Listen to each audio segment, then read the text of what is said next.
Live from New York City, it's the Gary Null Show. And now, your host, Gary Null. Hi, everyone. I'm Gary Null. Always a pleasure to be able to share positive, life-affirming information. And we begin our program today with a look at the Sun Yat-sen University in Taiwan. They found that berries are really good for your heart. Why? Because they impact our blood platelets. So the potential cardiovascular benefits of what are called anthocyanins may be associated with their ability to influence the expression of chemicals by platelets in the blood. That's in a new randomized, double-blind, placebo-controlled trial, the gold standard, and it was published in a highly respected peer-reviewed journal, Nutrition and Metabolism. And what it does, it deepens our understanding of the heart health benefits of the anthocyanins, the pigments that give color to the different fruits and vegetables, and like black raspberries and blueberries and blackberries and black currants. Chinese scientists report that 320 milligrams per day of the anthocyanins, equivalent to about 100 grams of fresh blueberries, and that would be about 3 ounces. You know, that's not even a cup. So it's certainly within most people's means to have a cup of blueberries or black currants. And they did this for 24 weeks. And what they found was a significant reduction in platelet, what is called chemokine levels, which correlated to lower levels of inflammation in people, especially those with elevated cholesterol levels. Now, the platelet chemokines, CHEMOKINES, are involved in inflammatory reactions, immune responses, and other aspects of the development of atherosclerosis. And so that, in lay language, means the more berries that you consume, and hopefully at least 2 servings a day of berries, the more beneficial it is to the platelets and the serum lipids and tamping down inflammation in the body. Now, that's inflammation all over the body, the brain, and that helps protect your brain from neurodegenerative conditions like Alzheimer's, Parkinson's, ALS, multiple sclerosis. So that's what it does. Simple, right to the point. Next up is a study from the University of Seville, which is in Spain, and they too want something for us to know about the anti-inflammatory molecular mechanisms induced by oleic acid, OLEIC. The Mediterranean diet was recognized by UNESCO as an intangible cultural heritage of humanity. Olive oil is the most characteristic food of this diet due to its high nutraceutical value, functional value, meaning it really functions in your body. And only go for the brands that are reputable, because there's a huge business in falsifying oils, meaning oils that are not olive oil. They can be sunflower oil, safflower oil, soy oil, inexpensive, that they add a little bit of olive oil to, and then through their illegal processes, get it into American markets. You can go to Consumers Report or other publications and find out which are the legitimate oils.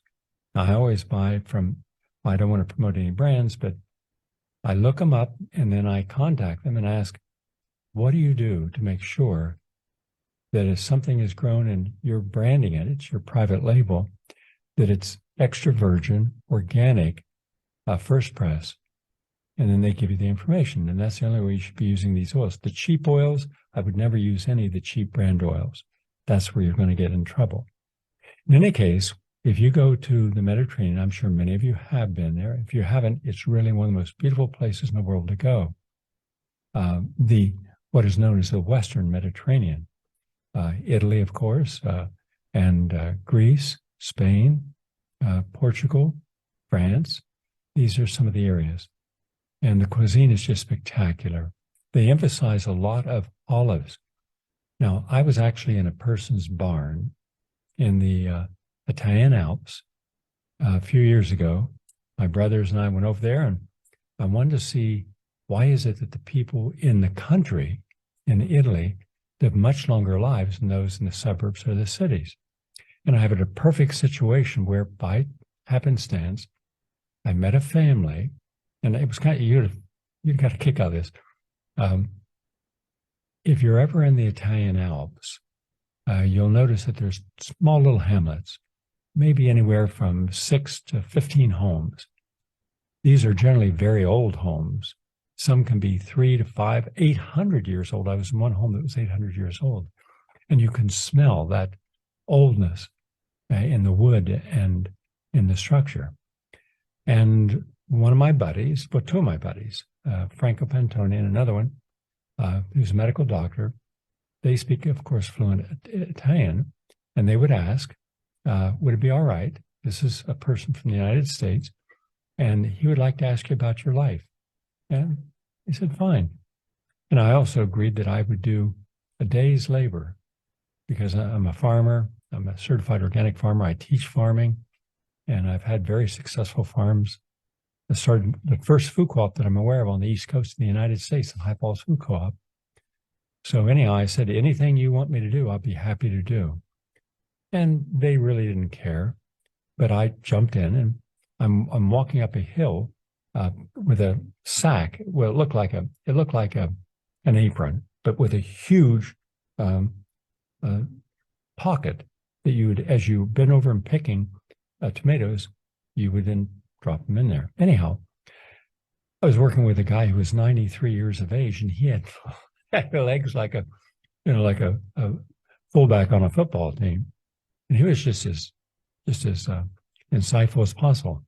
And he said this to me. He said, we had spent some hours together. He said, "Are you going to go to Milan?" I said, "Hadn't planned on it. Why?" He said, "Well, I have a son there. And in fact, I have two sons there. One is a banker and the other is a doctor.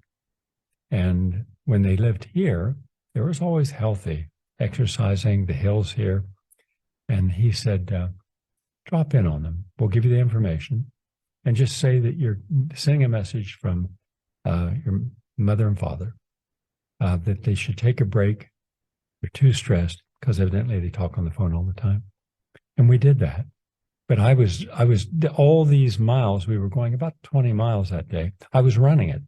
They had a Jeep, and I was running in front of the Jeep because I wanted to get my workout in because I was also training for a marathon.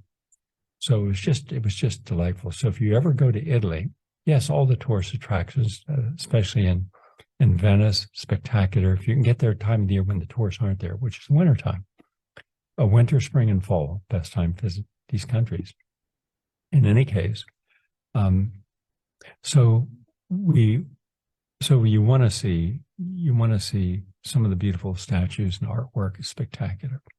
And the Italian people are just wonderful people.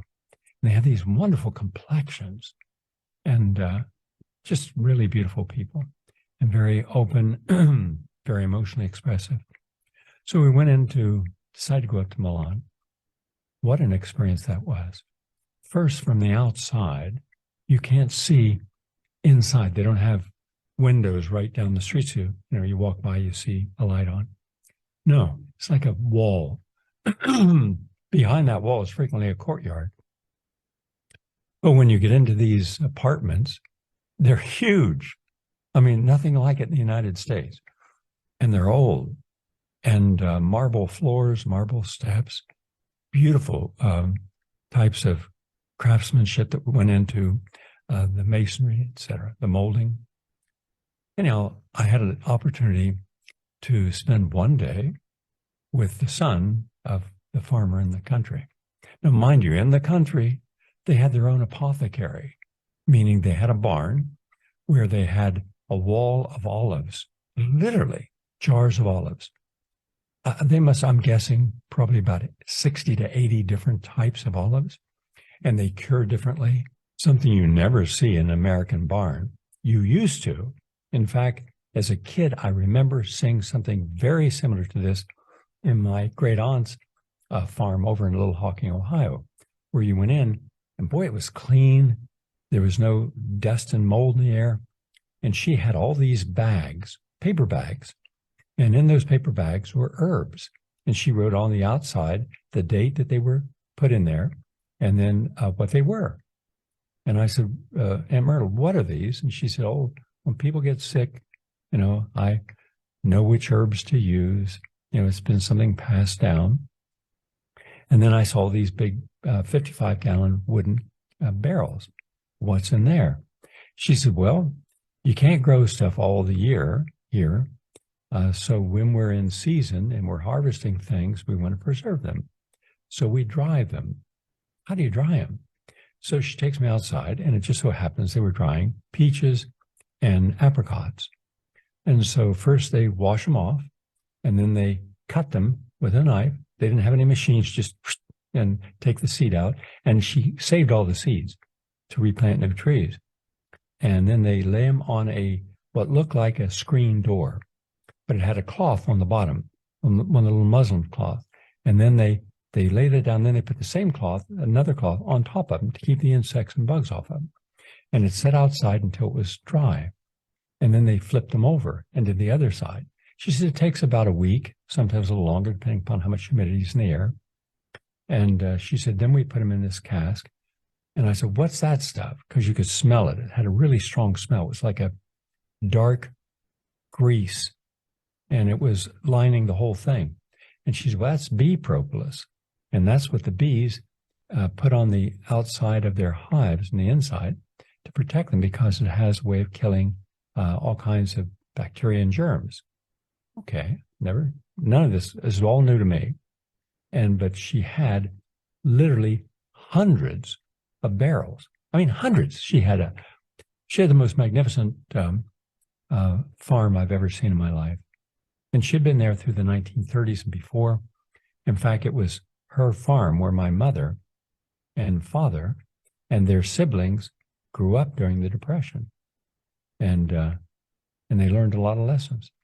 In any case, I saw, and she had about 5 barns, and she could stay and have food, grains, nuts and seeds, legumes and pulses. She had everything, herbs, and they knew how to take care of them. So, and she also had probiotics. She had sauerkraut, lots of different types of sauerkraut, but she also had apple cider vinegar. And by watching her, I would later do the same thing. That part I got.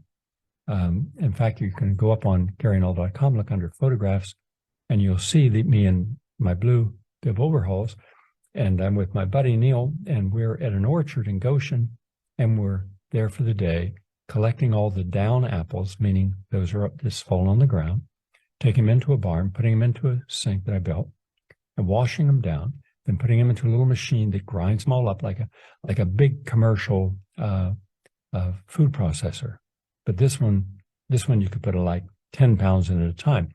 And then you put on the muslin cloth, you put all this mash and this old, really old-fashioned press. And you put down and you fold up your cloth, and with all the apple inside all crushed up. And then you put another wooden plat on that, and another. We must have about 10. And then you have the juice, when you press on the foot and the big steel plate comes down, it crushes all this, and the juice goes into a tube and goes into a 55-gallon drum, and then you open it up and you get the apple juice out of it, and then that way you have a system. And what was funny is around us, I don't know if you can see in the pictures, we're a family of about 8 deer, and every single Saturday they would come up there because they knew we were pressing something, and they would just sit there because they wanted to eat that. That was very nourishing. In any case, I would then take that in to my buddy who owned Fairway in New York City, Dave, and I would take in maybe 400 gallons, and he would sell, get this, he gave us $2.50 a gallon, sold them for $5. Could you imagine a gallon of fresh, organic, cold pressed apple cider? $5? Yeah. In any case, it was just a wonderful experience. Again, it's one of those things, it's a passage in life. You're learning something that you can apply elsewhere. And that's what I found in Italy. When I stepped in that barn, my mind went, wow, I saw this as a kid when I was 5 years old. But they have been doing this in that same lineage that same family for 800 years. How about that? And everybody knew everybody. And let's say you go 3 miles between one hamlet and 5 miles between another and 8. These people knew everyone. So whatever you needed, someone would be there for you. And there was a big ovens where they make all their breads fresh. What a way of living. And a lot of Americans are moving out to the country to do that for themselves. And I really recommend that because we can create the best of the past and the best of other cultures right now. But you gotta decide that maybe it's time to take another journey in life, learn things new, surround yourself with people who can share a common ideal. Anyhow, just a thought. But that's where I started seeing all these olives. And I remember the first time someone gave me some olive oil. I mean, real olive oil. It was later when I went to a restaurant and they put the antipasta, but in the middle they have olive oil. I'm looking at this, something that didn't look like olive oil. And my brother Howard says, yeah, it's olive oil, try it. So I take some zucchini, I put this olive oil on it. I gagged. You talk about strong. It was like, just imagine taking some, hey, that's your, engine oil. Let me have some of that. I'll put it on this food. Really strong, but extremely powerful in its healing. And to the Italians, the French, the Spanish, that's normal for them. What we get is the filter, because Americans don't like things that are, that have little substances in them. They want all that filtered out. If I want to buy an oil, I want to look right through that bottle, and I don't want to see a little particulate matter because that means it's contaminated. No, that's the actual material. And that's how they do it there. Just little side story. But anyhow, just think of all the things that we can say come from olives, which you should have every day in your life, and get the low sodium olives. And generally, you could eat 4 olives and stay under about 300 milligrams of sodium. But the positive effects of olive oil have been attributed to its minor components. However, its oleic acid content, which is the primary thing that is in it, is responsible for almost all your health benefits. And that's because they understand now the molecular structure and what it does. And so that's what this particular study did. It showed you that it's rich in all these antioxidant enzymes. It is anti-inflammatory. You see study after study about how olives and olive oil inhibit inflammation, the cytokines, and the activation of anti-inflammatory chemicals in the body. That's what it does. So it turns off inflammation. So arthritis, dementia, Alzheimer's, heart disease, cancers, all of those would benefit from having this oleic acid, which is in the olive and in the olive oil, as a natural activator of what is called sirtuin-1. I'm not going to go into the chemistry of it, but just realize you're going to be healthier, your skin's going to be better. And see my hair? Every morning after I finish my workout and I take my shower, I don't blow my hair. I simply take 1 teaspoon of extra virgin olive oil and I just run it through my hair, and that's it. That's all I do. And my hair is healthy. It's growing really strong and really thick and really fast. In fact, if you look at some of my earlier photographs from the early 1970s, my hair looks the same now, except that back then, my hair was on my shoulder. I was a kind of like hippie era of my life with the bell bottoms. It was a cool time too. It was fun. From the University of Victoria, which is in Canada, going for a walk outside may have more mental health benefits than walking indoors. Now, a team of researchers at the University of Victoria, working with York University, both in Canada, have found that going for a short walk outdoors provides people with more mental health benefits than going for a same length inside. So get off the treadmills and go outside if weather permits. This was published in Scientific Reports. And this is what they found when they tested people walking indoors and outdoors. Because when you're outdoors, and they're only saying 2 15-minute walks a day. That's it. You're also stimulating endorphins, the feel-good hormone, the love hormone. Gets you in a better disposition in the morning if you've gotten some endorphins going because of your aerobic exercise. But it also helps burn off excess body fat. That's good. And lowers your heart rate. That's really good. And it helps your heart and circulation. And it amplifies the neural response. So you have literally better thoughts going on in your mind, better cognition. Yeah, better ability to deal with things. So walk. And finally, supplementation with amino acid serine, S-E-R-I-N-E, again, S-E-R-I-N-E, eases neuropathy in diabetic mice. This was done at the Salk Institute. About half of the people with type 1 or type 2 diabetes experience peripheral neuropathy. That's a weakness and numbness or pain, primarily in the hands and feet. And the condition occurs when high levels of sugar circulating in the blood damage peripheral nerves. And so they found that the serine helps block that process. So this is published in the peer-reviewed journal Nature. So this is what is called a unappreciated non-essential amino acid, meaning that it's not one of the essential amino acids. So a lot of people don't care about it. Well, you should if you suffer from peripheral neuropathy, because it's a treatment option. That's the latest on health and healing.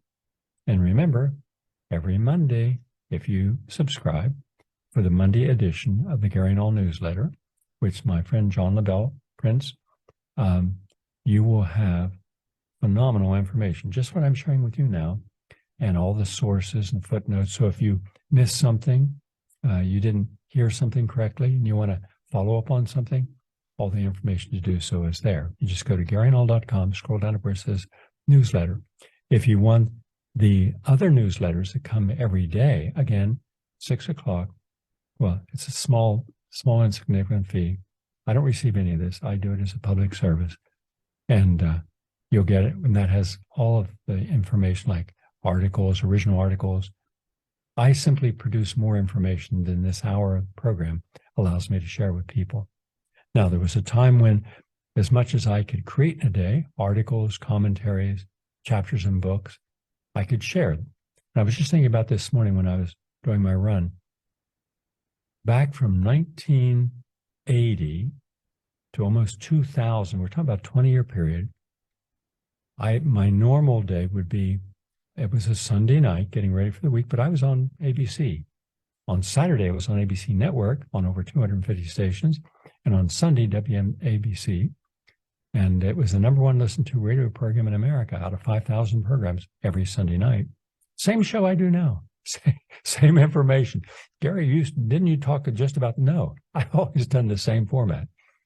In any case, but then come Monday morning, I would be on WBAI at 8 noon. But then at 3 o'clock in the afternoon, I'd be on PFW in Washington for 36 years, by the way, until I left it. And I would do that. But then on Tuesday night, starting at midnight, I would be on 6 hours on KPFK out of Los Angeles for 33 years. And then at 6 to 8 o'clock at night, I would be on WMCA, 2 hours a night, 7 days a week. And I would do a pre-record for Sunday because I was on ABC.